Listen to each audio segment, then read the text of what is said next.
Hey hello everyone, welcome back to our channel. I am doctor Abhijit.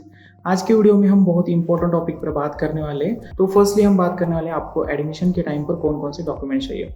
Medical, paramedical, AIIMS और all India quota सभी के लिए आपको कौन कौन से रिक्वायर्ड डॉक्यूमेंट्स है जो मैंडेटरी है, वो सब कुछ आज हम डिस्कस करने वाले हैं।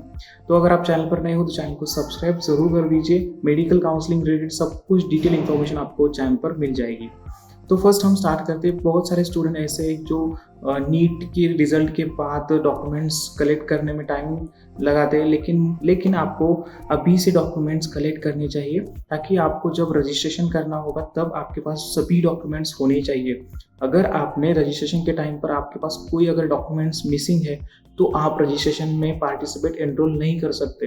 तो फिर इसीलिए इस लिस्ट को जो आज मैं बताने वाला हूँ उसको ध्यान से आपके पास कौन से डॉक्यूमेंट्स है उसको लिस्ट आउट कीजिए। जो नहीं है वो अभी भाग दौड़ करके बना लीजिए। जब एडमिशन रजिस्ट्रेशन स्टार्ट होगी, काउंसलिंग स्टार्ट होगी, तब आपके पास सभी डॉक्यूमेंट्स होने चाहिए। तो बात करते हैं सब कुछ डिटेल डॉक्यूमेंट्स के बारे में। तो चलिए देखते हैं डॉक्यूमेंट लिस्ट क्या है। आपको नीट काउंसलिंग में एडमिशन के लिए आपको कौन कौन से मैंडेटरी डॉक्यूमेंट्स हैं आपको जो कंपलसरी आपके पास होने चाहिए। ये मेरे पास लिस्ट है। आज मैं सभी लिस्ट आपको प्रोवाइड करने वाला हूँ, जिसमें आप सब कुछ हम शेयर करेंगे कि आपको कौन कौन से डॉक्यूमेंट्स चाहिए। फर्स्ट ऑफ ऑल हम स्टार्ट करते हैं सभी जो मैंडेटरी डॉक्यूमेंट्स है उससे स्टार्ट करते हैं कि आपको कौन कौन से डॉक्यूमेंट्स चाहिए। फर्स्ट है स्टूडेंट आधार कार्ड। जो स्टूडेंट का कैंडिडेट जो अप्लाई करने वाले उनका आधार कार्ड आपके पास होना चाहिए। नेक्स्ट है नीट यूजी का कंफर्मेशन पेज।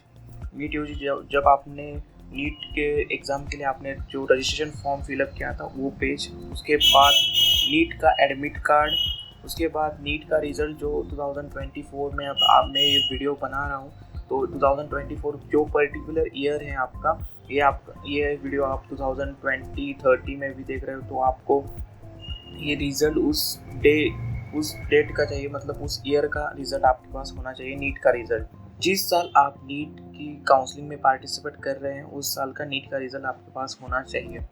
नेक्स्ट है एसएससी 10th का जो आपका मार्कशीट है वो आपके पास होना चाहिए। नेक्स्ट है 10th का जो सर्टिफिकेट मिलता है, दो होते हैं, एक मार्कशीट होता है एक सर्टिफिकेट। 10th के बाद आपको दो सर्टिफिकेट और मार्कशीट मिलते हैं और वो दोनों आपके पास होने चाहिए। उसके बाद 12th का आपके पास जो मार्कशीट है, अभी 12th आपने पास आउट किया है तो आपका 12th का मार्कशीट आपके पास होना चाहिए। सर्टिफिकेट की ज़रूरत नहीं है, सर्टिफिकेट बाद में आता है, इसलिए फिर मार्कशीट आपको चाहिए।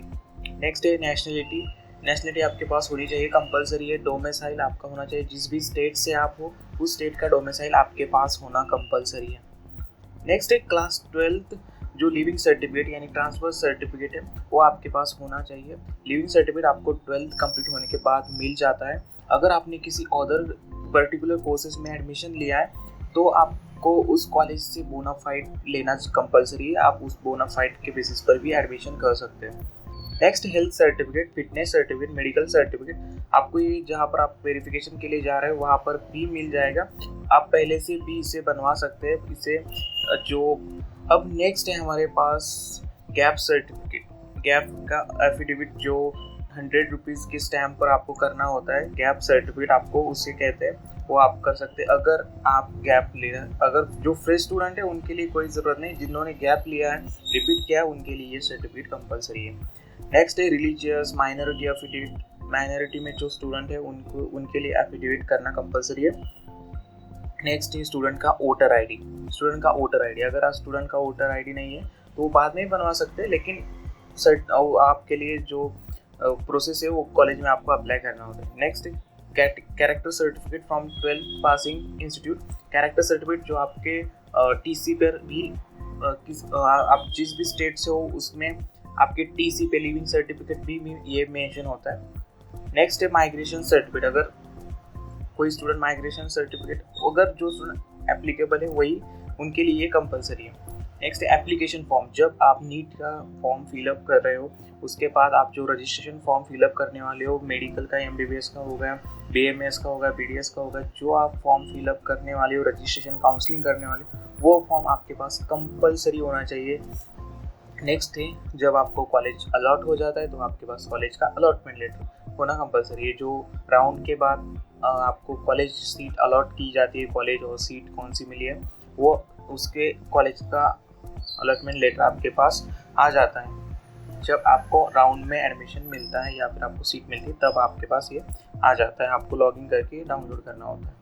Next, additional document for reservation. जो reservation category OBC, EWS, SC, ST, SBS और जो महाराष्ट्र के स्टूडेंट हो तो आपको विजिडिटी, एनटी कैटेगरी, इनके लिए भी यही क्राइटेरिया है। और जो अदर स्टेट के स्टूडेंट है, जो एससी बीसी भी स्टूडेंट इसमें एनरोल कर सकते हैं। तो उन सभी रिजर्वेशन जो कैटेगरीज है उनके पास क्या क्या डॉक्यूमेंट्स होने चाहिए। First, caste certificate, next caste validity certificate और non criminal certificate. Minimum validity आपको जिस ईयर का, मतलब आप 2024 में एडमिशन ले रहे हो तो आपको पास वो मिनिमम वैलिडिटी 2025 तक की होनी चाहिए। ओके। नेक्स्ट है जो डिफेंस स्टूडेंट है उनके लिए रिजर्वेशन होता है, और जो रिजर्वेशन का क्राइटेरिया भी है मैं बताऊंगा। फर्स्ट, डॉक्यूमेंट्स क्या क्या चाहिए। आप जो डिफेंस कैटेगरी के स्टूडेंट है उनके लिए एक सर्विसमैन सर्टिफिकेट, डिफेंस 1 के लिए जो डिफेंस 1 में आते हैं वो एक सर्टिफिकेट से आप उनको डॉक्यूमेंट चाहिए। और जो डिफेंस 2nd और 3rd में आते हैं वो actual certificate, actual service certificate उनके पास होना चाहिए। नेक्स्ट है domicile certificate of defence person. Next है transfer certificate only for defence. अगर आप डिफेंस 3 कैटेगरी में आते हो तो आपको ट्रांसफर सर्टिफिकेट की ज़रूरत है, आपको ये निकालना पड़ेगा। ओके, ये हुआ डिफेंस कैटेगरी के स्टूडेंट के लिए। नेक्स्ट है, अब महाराष्ट्र और कर्नाटक बॉर्डर में भी ये महाराष्ट्र स्टेट के लिए स्पेशल कोटा होता है। महाराष्ट्र कर्नाटक बॉर्डर, इनके लिए क्या होता है, डिस्प्यूटेड बॉर्डर एरिया सर्टिफिकेट आपके पास होता है। मदर टंग आपकी मराठी सर्टिफिकेट, जो मदर टंग है मराठी सर्टिफिकेट, उसका सर्टिफिकेट आपके पास होना चाहिए। Any proof showing SSC HSC from disputed border area के पास है, आपने किया है तो आपके पास उसका प्रूफ होना चाहिए। ओके। नेक्स्ट है हिली एरिया, ये भी स्पेशलाइज रिजर्वेशन में आता है। स्पेशलाइज रिजर्वेशन में तो हिली एरिया का स्पेशलाइज रिजर्वेशन है महाराष्ट्र में। Hilly area certificate of student जो एनेक्जर में दिया है वो आपके पास, जैसे फॉर्मेट दिया है वो आपके पास होना चाहिए। नेक्स्ट है पेरेंट डोमिसाइल, पेरेंट का डोमिसाइल होना चाहिए। जो हिली एरिया के रीजन है उस रीजन से आते हैं तो उनके पास वो हिली एरिया का सर्टिफिकेट होना जरूरी है। उसके बाद any proof of student 10th 12th from hilly area of parent document.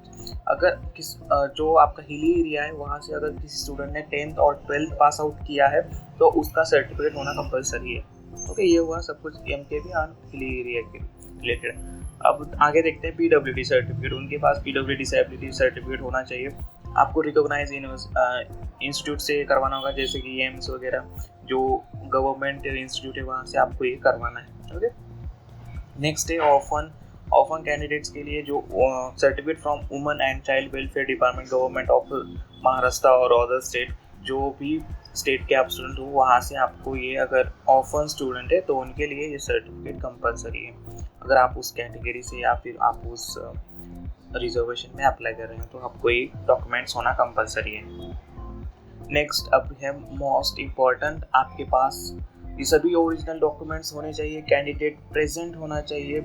उस डॉक्यूमेंट के साथ वेरिफिकेशन में आपको कैंडिडेट को प्रेजेंट होना कंपलसरी है। उसके बाद एडमिशन लेने के लिए भी। नेक्स्ट, ओरिजिनल डॉक्यूमेंट के 3 सेट्स आपकी जेरोक्स कॉपी के होने चाहिए। जो भी आपके ओरिजिनल डॉक्यूमेंट्स है उस सभी डॉक्यूमेंट्स के जेरोक्स कॉपी होने चाहिए। 3 सेट्स आपको बनवाने हैं। उसके बाद ऑल जो कॉपीज है, जो जेरोक्स कॉपी है उस अटेस्टेड होने चाहिए। जो भी नोटरी वगैरह करते हैं उनसे आप अटेस्टेड कर सकते हैं। नेक्स्ट है पासपोर्ट साइज फोटो होने चाहिए। कलर पासपोर्ट साइज फोटो आपके पास होने चाहिए। आप 4-5 फोटो आपके पास कंपलसरी होने चाहिए। उसके बाद candidate should be presented during verification and admission, मैंने बता दिया है। एडमिशन के बाद और एडमिशन के लिए और वेरिफिकेशन के लिए स्टूडेंट कंपलसरी प्रेजेंट होना चाहिए। ओके, ये हुआ सब कुछ डिटेल डॉक्यूमेंट्स। मैंने आपको सब कुछ डॉक्यूमेंट बता दिए हैं। अगर आप किसी स्टेट से हो, कोई भी स्टेट से हो, ये डॉक्यूमेंट्स आपके लिए कंपलसरी है, मैंडेटरी है। आपको इससे तो ये वो सब कुछ डिटेल इन्फॉर्मेशन, आपको कौन कौन से डॉक्यूमेंट्स चाहिए और इसको लिस्ट आउट ज़रूर कर दीजिए। अगर आपके कुछ डाउट है, क्वेरीज है तो आप मुझे इंस्टाग्राम और टेलीग्राम पर पूछ सकते हो। टेलीग्राम चैनल को ज्वाइन जरूर कर दीजिए, सभी अपडेट आपको वहाँ पर मिलते रहेंगे। तो थैंक यू एवरीवन, मिलते हैं नेक्स्ट वीडियो में।